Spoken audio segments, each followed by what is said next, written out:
Hey guys, what is happening? Dan here, aka Night Fox. Today, I had the opportunity to sit down with Drew Nestor and discuss his run on American Ninja Warrior Season 14. But before we get started, make sure to smash that like button and subscribe so you don't miss out on any other interviews with great Iowa ninjas. Doing good. How are you, Dan? Great. So we saw you went down to San Antonio. You crushed your qualifying run. I'd say crushed, but you did barely make it. That was close. But you survived. You made it to go out to LA, and we're here to talk about that run. So Sounds good. How was your trip out there? Good trip? Yeah, it was good. This one was kind of fun because with the San Antonio one, you're allowed to announce that you get called to go to San Antonio. Yep. But after that, if you say you're going to LA, then people can find out results. This one's kind of under wraps. So it was kind of fun to sneak away from work, and obviously my coworkers and stuff, my boss knew. Yeah. But some of all the parents and all the kids that I work with, they were like, I'm like, see, I gotta go. Yeah. I'm like, where are you going? Iowa. Going home. Yeah. So that's a little bit more fun. Yeah, I kind of got to do an undercover mission to LA. Nice. Awesome. All right. So you're out in LA. Tell us about your run. Like, what happened?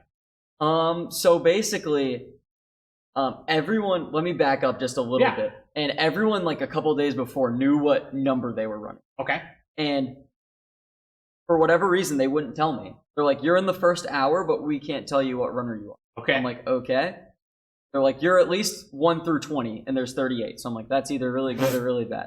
So, the day before my run, I'm like, what runner am I? I'm texting my producers and stuff. They're like, you're first. I'm like, okay, thank you for at least telling me. Yeah. So now you can mentally prepare. Right. So I did run first in LA. Okay. And I had to change my whole mindset because in Ninja, it's pretty common. You never want to run first. You always want to run later in the day so you know how other people do. You can figure out if you need to go far or if you need to go fast. And you can see some of the beta too if it's newer obstacles. 100%. So, and we did have some new obstacles. And I had to change my mindset. I was like, I want to run first. That way I don't have to stay up all night. And you got to convince yourself. I had to convince myself I wanted to run first. I was a lot more focused this round. You said in your qualifying run, you were just like excited to be there. Yeah, I was just geeking out. I was just hyped. And this time I'm like, okay, I earned my spot. Even if I just barely earned it, I still earned it. Yep. You have just as much of a chance as anybody else. Exactly. On Ninja, we've seen really good ninjas fall in qualifiers, even though they've made it to Vegas many times. So anything can happen. Exactly. So I was like, all right, I just need to, go there and set the tone. And I went to the taping the night before I ran. So I ran on night 3. So I went to night 2 taping. Mm-hmm. I was like, all right, let's see how the first guy does. He was out on obstacle 5.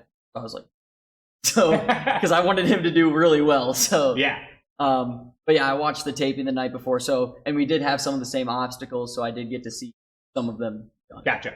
But when I showed up there, I knew I was running first. We went to we did our walkthrough, and I was like, okay, I was getting mentally prepared. I'm like, okay, I'm the first one to do any of these obstacles. That's actually kind of cool. Yeah.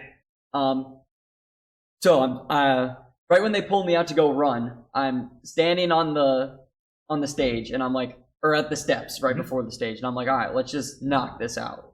Let's just do this. How cool would it be if I ran first and I cleared? Yeah.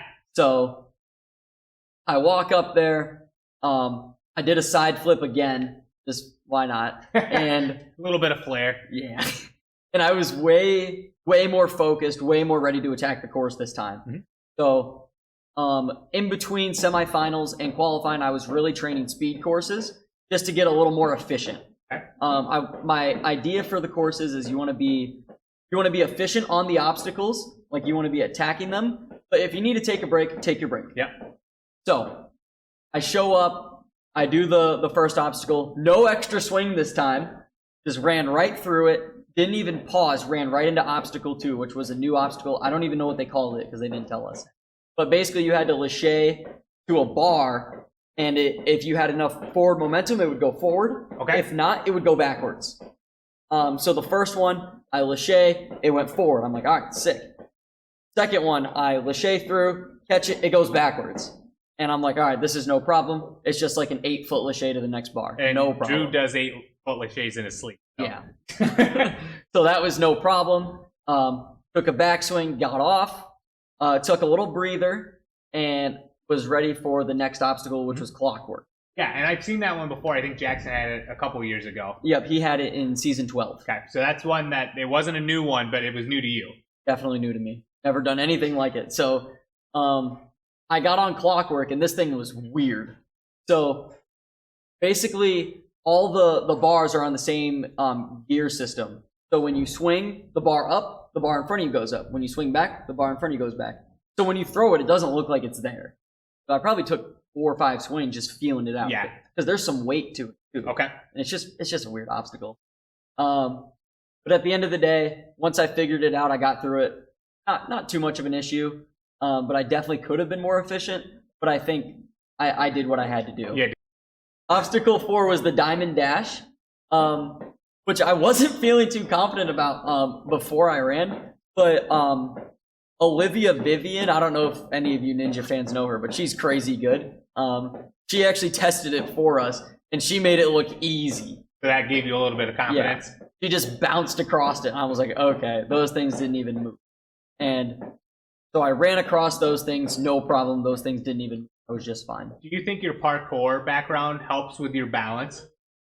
To an extent. I mean, it's not going to help as much as you might think it would, but I'm definitely comfortable doing strides and stuff like that, and that's basically what it is. All right, so you made it through the Diamond Dash. What was after that? We had a new obstacle called hopscotch, which is basically cliffhangers in a hopscotch type formation. The night before, a lot of people fell on this thing. This was actually the cutoff point to go to Vegas. You clear this one, you go to Vegas. Really? Yeah, so I was a little nervous for it, but, you know, I've always been comfortable with cliffhangers. It was actually the first obstacle I built. So I just jumped on it, like, better not waste any time, because if I better fail sooner than later. Yep, you wanted to make sure you made it far enough, fast enough. Right. So these were cliffhangers that swung. Some of them, not all of them. Okay. So the first one was static. It wouldn't swing. Okay. So they're nice to you there. Cliffhanger. So the first one's like this, with just one cliffhanger hold. Okay. The second one is like this, with separate for each hand. That one would swing. Okay. So you have to come down right on top so you don't knock it out of the way. Those ones would swing, and then the next one was like this again, and that one would swing. Okay. Basically, my strategy for all of this was the same. Take one swing, back kick, go. Back kick, go, whatever you got to do. Just one swing per lache. Gotcha. And I ended up getting through it with no issue. Excellent. So after that, warp wall? Warped wall. Okay. So and you've done warp wall a million times? I have. So what's funny about this one is you don't realize how short the run-up is until you're there at the show. It's not very big. And the run-up for me was actually wet. Oh, seriously? Yeah. It wasn't like soaking wet, but there was definitely something there. I was like, really screwed? I mean, no harm, Ninja Warrior. I'm not mad.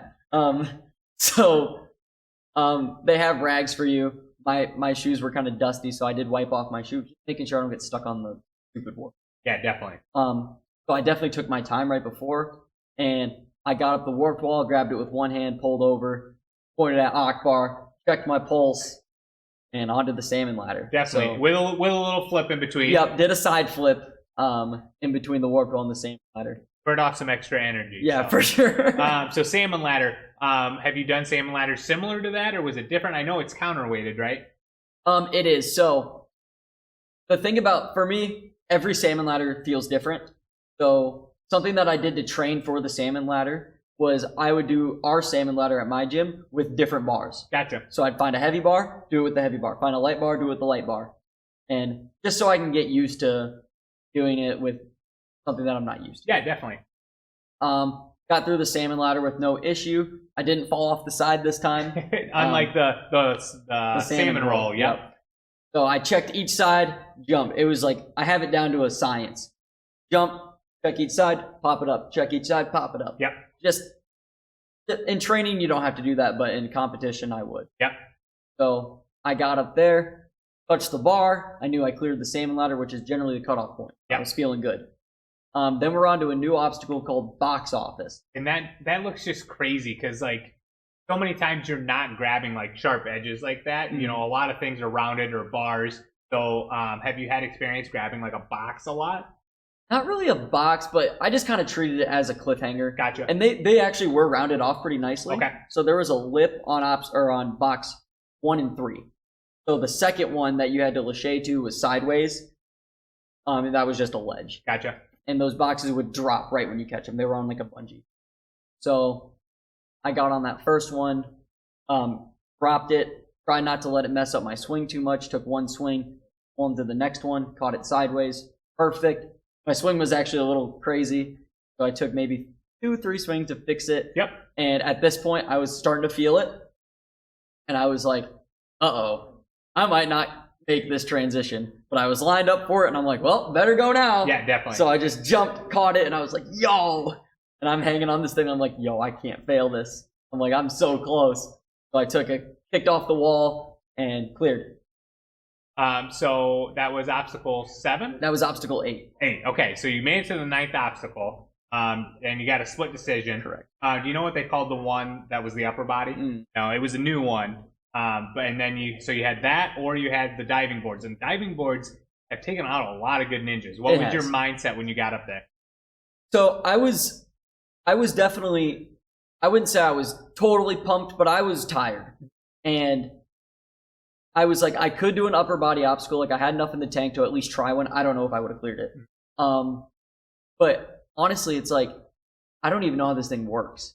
It's like, it's a brand new obstacle. I watched one tester did it. My brain's going crazy because I'm on Ninja Warrior. Yep. I'm like, I don't even know how to do this thing.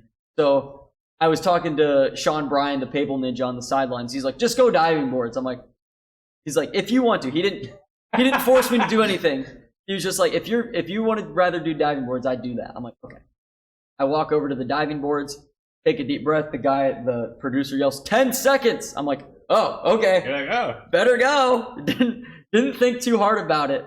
Start running across these things. First foot was perfect. I knew the strides were far. And I knew I don't have long legs. So I wanted to take 2 steps on the middle diving board, which I did. I actually did the second diving board just like the way I wanted to. Yep. But I undershot the third one, and the thing flipped up, and I was honestly kind of off to the side. I dived for the landing platform. I get one hand up there, but I couldn't save it. I fell in the water. And balance takes out a lot of good ninjas. It does. But it's the 9th obstacle. So, obviously you're probably ecstatic. Like, I made it to the 9th obstacle on the first runner. I was freaking out. How, you had, then you got to wait all day, right? Pretty much to figure out. Yeah, so I knew because of previous nights and just history of Ninja Warrior, I was in a good spot. Yeah, definitely. Generally, if you make it to the 9th obstacle, you're good. Yeah. There was one time back in season 13 where not everyone who made it to 9. So that was in the back of my mind. Yeah. But I knew, okay, the last night you had to make it past 5 and you were good. I made it past 8. Yep. So I was feeling pretty good. I was actually sitting in first for the first 15 runs. And obviously he was in first because he went first, but also because he did well. But yeah, for a while I was sitting in first place after 15 people ran, and then people started to clear and stuff. And it was, I don't want to say funny, but after Jesse Lebrecq shockingly failed Clockwork, I was guaranteed my spot, just due to run order and how many people were left. So I was guaranteed my spot after that. So I was upset that she fell because awesome, but I was like, okay, I'm going to Vegas, so that's good. So I did end up moving on to Vegas. Awesome. I'm so glad to hear that because I put in so much hard work, and this is your second opportunity after having to decline them last year. So I'm really glad to see all that hard work really pay off.